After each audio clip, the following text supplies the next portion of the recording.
The third episode of Loki ends with a massive bang. Quite literally, as there's literally explosions all over the place and everything around our heroes is falling apart. As now Loki and Sylvie are stuck on Lamentis awaiting death because the moon is about to destroy everything in its sight.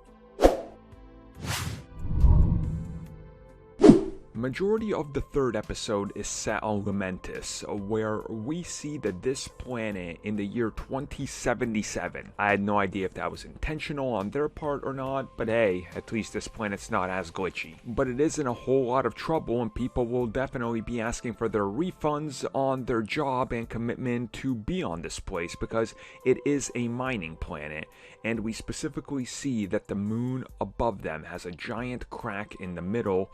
And on the planet itself, everything is being covered by a barrage of rocks and moon pieces that are constantly just hitting the surface.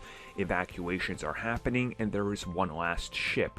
We get a nice long one-take shot with Loki and Sylvie trying to reach the final ship off of this location, as it is the last one, and if they don't get on this, they will die.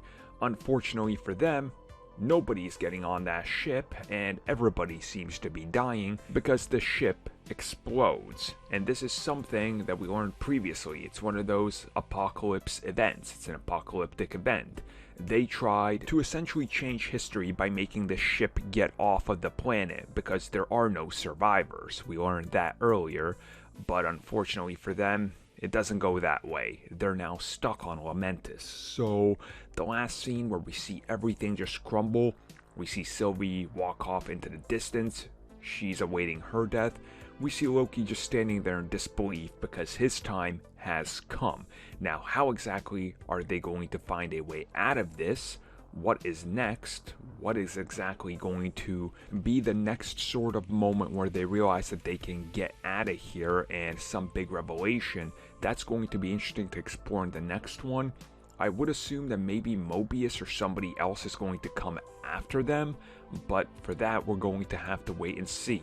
Episode 3 definitely ends on a huge cliffhanger that I cannot wait to see how they resolve this and where they go next. And of course, for audio commentary members in the community section, we will have the third episode audio commentary releasing later today, so stay tuned for that because there is a lot to talk about in this episode from start to finish.